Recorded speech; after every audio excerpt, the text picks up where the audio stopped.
Hello everyone. Design of steel structure में हमारी अगली यूनिट है कॉलम बेस की डिज़ाइन। कॉलम बेस की डिज़ाइन और कॉलम बेस पहले होता क्या है? कॉलम बेस क्या होता है हमारा? ये कॉलम और फाउंडेशन एलिमेंट के बीच का एक मेंबर एलिमेंट होता है। यहाँ पे नीचे हमारा क्या होता है? फाउंडेशन का कंक्रीट ब्लॉक होता है। यहाँ पे ये क्या है? कंक्रीट ब्लॉक है। और ये क्या है? हमारा कॉलम है।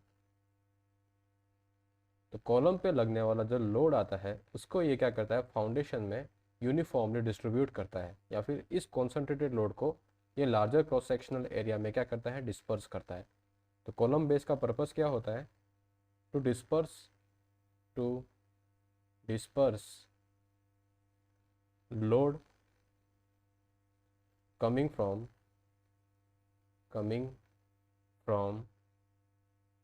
कॉलम टू फाउंडेशन एलिमेंट और foundation block to foundation block in large area, ताकि क्या हो? हमारा जो स्ट्रेस कंसंट्रेशन होनी थी वो नहीं हो। To to reduce what? Stress concentration. ये हमारा क्या करेगा? स्ट्रेस कंसंट्रेशन को रिड्यूस करेगा, राइट? स्ट्रेस कंसंट्रेशन को रिड्यूस करेगा। कॉलम बेस जो हम स्टील में प्रोवाइड कराते हैं ये हमारे दो तरह के होते हैं। Okay, the column base are classified in two types. First is slab base and second is what? Second is gusseted base. इन दोनों का मतलब क्या होता है कि स्लैब बेस कॉलम का हम तब प्रोवाइड कराते हैं जब हमारा ऊपर से कॉलम का जो लोड आ रहा है वो कैसा आ रहा है? हमारा एक्सियल लोड ही है। और एक्सियल लोड के लिए सीधा सिंपली हम अगर इसको एक्सियल लोड का हमारा कॉलम है तो उसके लिए जब हम बेस प्लेट को डिज़ाइन करेंगे तो हमारी कैसी रहेगी? सिंपल स्लैब बेस कॉलम लगेगा। और इसको यहाँ कनेक्ट करने के लिए हम यहाँ पे क्या प्रोवाइड करेंगे? क्लीट एंगल्स प्रोवाइड करेंगे। क्या करेंगे? इस तरह से क्लीट एंगल्स प्रोवाइड कराएंगे। तो ये हमारा क्या हो जाते हैं? क्लीट angles.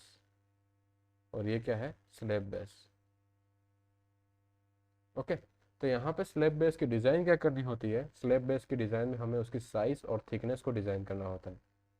Size and thickness. Okay, इन दो चीज़ों को हम डिज़ाइन करते हैं। गजेटेड बेस में क्या होता है कि हमारे यहाँ पे इस कॉलम को सीधा यहाँ पे बेस प्लेट पे ट्रांसफ़र ना करके हम कॉलम को पहले गजेट प्लेट्स के थ्रू कनेक्ट करते हैं और फिर हम क्या करते हैं? उसे बेस प्लेट में लोड ट्रांसफ़र करते हैं। मतलब इसका डायग्राम कैसे बनेगा? जैसे ये हमारा क्या है? कोई कॉलम है। ओके, यहाँ पे ये कोई कॉलम है। इस कॉलम में यहाँ पे हमारा कोई बेस प्लेट है। ओके, यहाँ पे कोई बेस प्लेट है।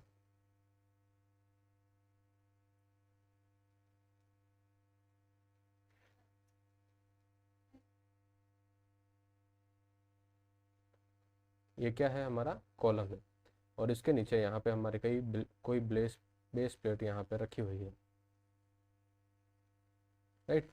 इस बेस प्लेट में क्या करते हैं? हम सीधा बेस प्लेट से कनेक्ट ना करके यहाँ पे हमें गजेट प्लेट प्रोवाइड कराते हैं। तो गजेट प्लेट हमारी कैसी होती है? यहाँ पे पहले इस कॉलम को हम इस तरह से वर्टिकल गजेट प्लेट से कनेक्ट करते हैं और इस गजेट प्लेट को हम यहाँ पे क्लीट एंगल से कनेक्ट करते हैं। ओके, ये डायग्राम थोड़ा सही नहीं बना है, इसको हम आगे वाले पेज में देखें। इस तरह से कनेक्टेड होता है। ये हमारा क्या है? कॉलम है। यहाँ पे ये गजेट प्लेट है।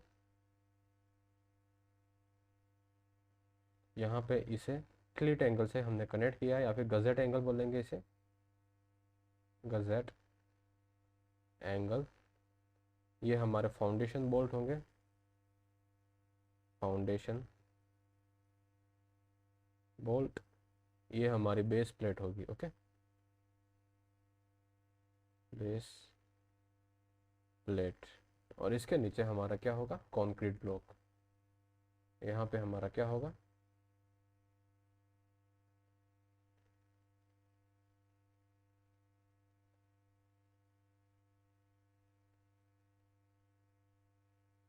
ये हमारा क्या है, कंक्रीट ब्लॉक।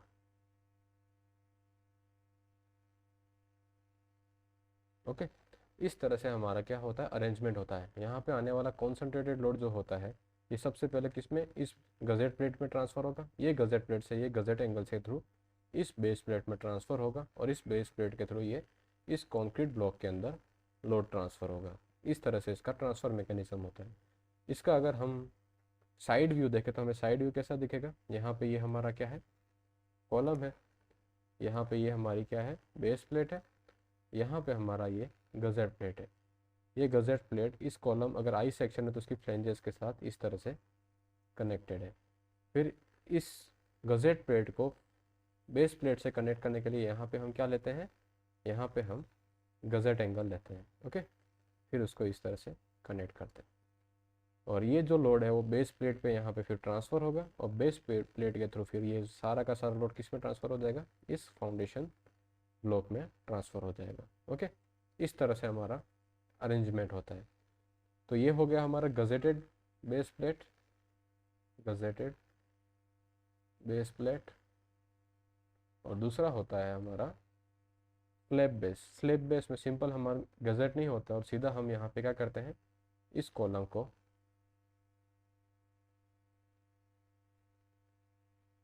यहाँ पे इस बेस प्लेट के साथ क्या करते हैं, कनेक्ट करते हैं, और यहाँ पे हम क्लिट एंगल प्रोवाइड कराते हैं, इसे यहाँ पे कनेक्ट कर देते हैं। ओके, ये हमारा क्या है, कॉलम है, यहाँ पे इसे कहेंगे क्लिट एंगल। ओके, ये हमारा हो जाएगा बेस प्लेट, राइट। और यहाँ पे ये जो बोल्ट होते हैं उसको हम क्या कहते हैं, foundation bolt.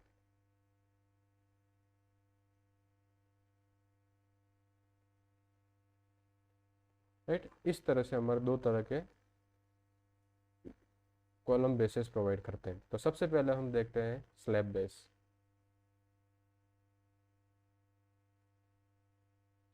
Slab base mainly हम तब प्रोवाइड कराते हैं जब हमारा कॉलम से जो लोड आता है वो कैसा आता है, axial. Okay, when column is subjected to axial load. Okay, जब कॉलम हमारा एक्सियल लोड में ही सब्जेक्टेड होता है, ओके, तब हम स्लैब बेस को प्रोवाइड कराते हैं। स्लैब बेस में हमें क्या डिज़ाइन करनी होती है, इस बेस प्लेट की, इस बेस प्लेट की क्या थिकनेस, जिसे हम टी कहेंगे, इसकी लेंथ और इसकी विड्थ भी, ये हमें क्या होता है, डिज़ाइन करनी होती है। तो इसका जो क्रॉस सेक्शनल एरिया है, कितने साइज ऑफ बेस प्लेट हमें प्रोवाइड करानी है, ये किसके ऊपर डिपेंड करता है, इसके नीचे जो फाउंडेशन ब्लॉक है, इसके नीचे हमारा क्या है, फाउंडेशन ब्लॉक है, फाउंडेशन ब्लॉक, इसकी कंप्रेसिव स्ट्रेंथ कितनी है,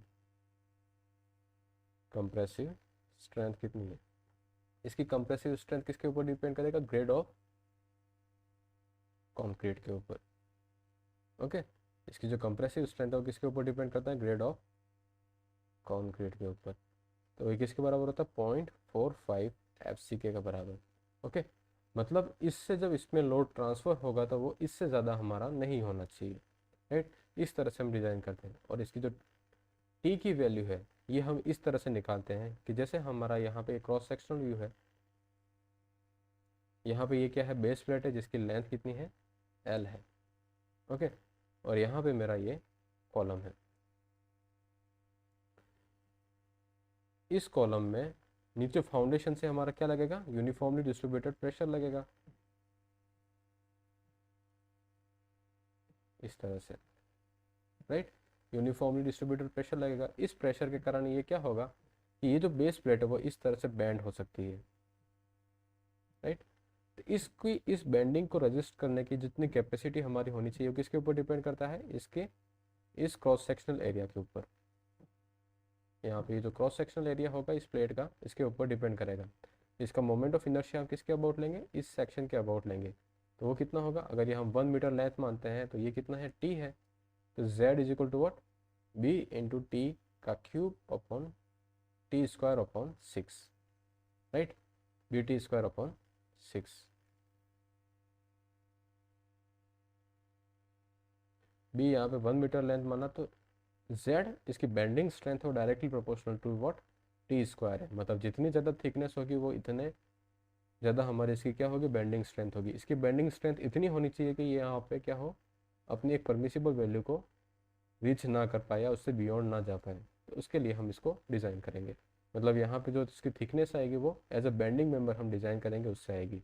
और इसका जो क्रॉस सेक्शनल एरिया है एज अ बियरिंग के को ध्यान में रख के हम उसका विड्थ और लेंथ हम निकालते हैं। ओके, तो अब हम इसका डिज़ाइन प्रोसीजर देखते हैं, हम किस तरह से इस स्लैब बेस की डिज़ाइन करेंगे, right. Design procedure of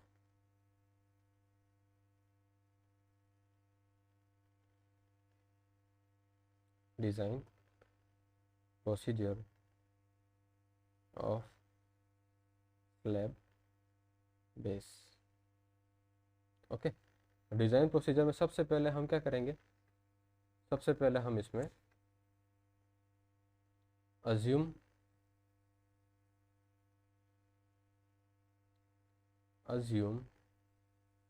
what suitable grade of concrete, assume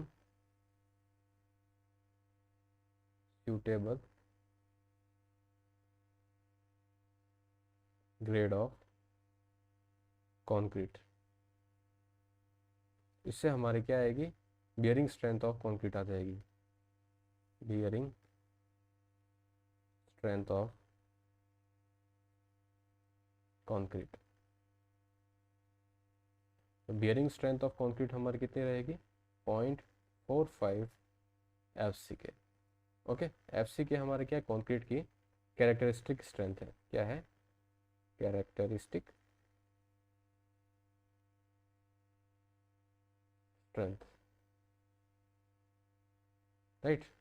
then after हम क्या करेंगे, area of slab, right, area of slab is equals to what, A is equals to applied load on column divided by bearing strength of concrete। Okay, इतना area हमें slab base का provide कराएंगे ताकि जो disperse करेगा, जो P load को disperse करेगा, तो वो मैक्सिमम डिस्पर्स करने के बाद जो स्ट्रेस जनरेट होगा वो कितना होगा, हमारा बियरिंग स्ट्रेंथ ऑफ कंक्रीट के बराबर होगा। ओके, तो अगर एरिया अगर हम इससे ज़्यादा प्रोवाइड कराएंगे तो हमारी क्या आएगी, जो बियरिंग स्ट्रेंथ से हमारी कम वैल्यू आएगी। मतलब कम से कम हमें इतना एरिया तो प्रोवाइड करना ही होगा। यहाँ पे ये ए क्या है, required area of base plate. Okay, और यहाँ पे पी क्या है, factored load on, factored load on column. Okay, ठीक है। उसके बाद हम अगर एरिया आ गया, उसके बाद फिर हम उसकी एल एंड बी निकाल सकेंगे। अगर हम स्क्वायर प्लेट प्रोवाइड करा रहे हैं, स्क्वायर प्लेट प्रोवाइड करा रहे, तो एल इक्वल टू क्या होता है, बी होता है, इज इक्वल टू √A। इससे हम डायमेंशंस फाइंड आउट कर लेंगे। अब हमें क्या निकालना है, इसकी थिकनेस निकालनी है। ओके,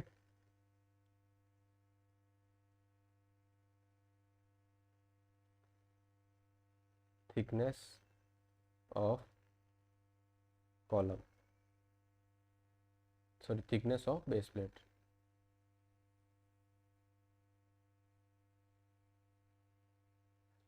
तो थिकनेस ऑफ बेस प्लेट के लिए हमारे पास क्या होता है, जैसे हमारा क्या है, ये बेस प्लेट है। ओके, यहाँ पे ये क्या है, हमारा टॉप व्यू से हम देख रहे हैं, तो यहाँ पे ये क्या है, हमारा आई सेक्शन है कॉलम का, राइट। यहाँ पे एक स्ट्रिप कट की मैंने, और इसकी लेंथ मेरी कितनी आ रही है, यहाँ पे एक स्ट्रिप कट की और इसकी लेंथ मेरी कितनी आ रही है, बी आ रही है। ओके, तो ये क्या है, 1 mm की स्ट्रिप है मेरी यहाँ पे।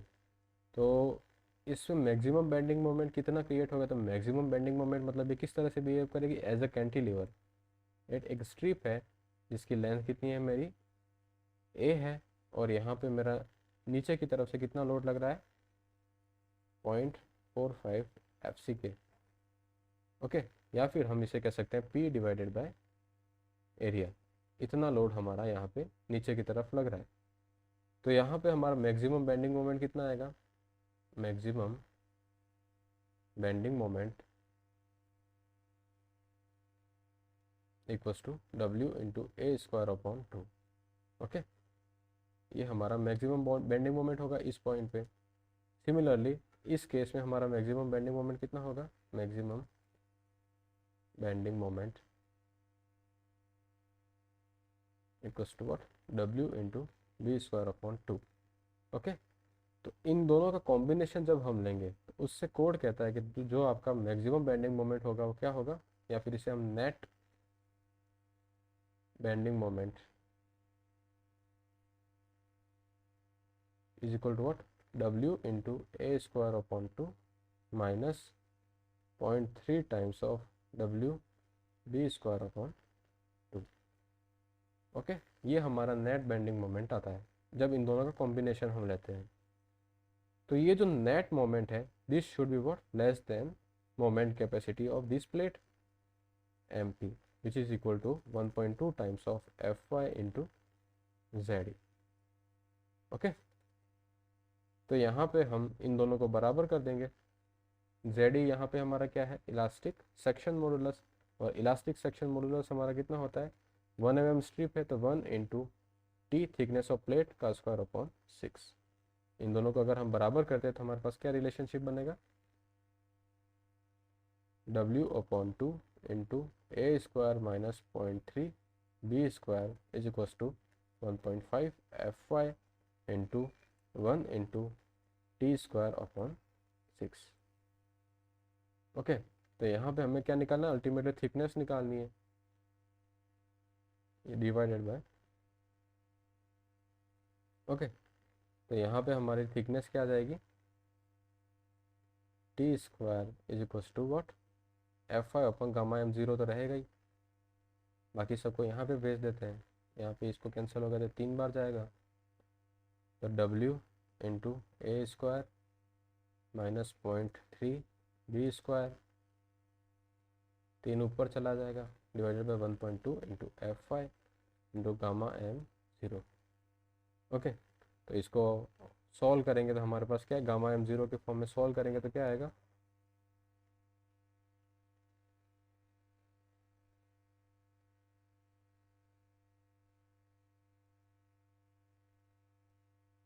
टी स्क्वायर को ये हो जाएगा 2.5 W into a square minus 0.3 b square divided by Fy into gamma m0। तो इस रिलेशन को यूज़ करके हम thickness of plate find out कर लेंगे। ओके, थिकनेस ऑफ प्लेट आ गया, उसके बाद हमें क्या होता है कि इस प्लेट को हम फाउंडेशन बोल्ट के साथ कनेक्ट करते हैं, तो इन बोल्ट्स की डिज़ाइन करनी पड़ती है।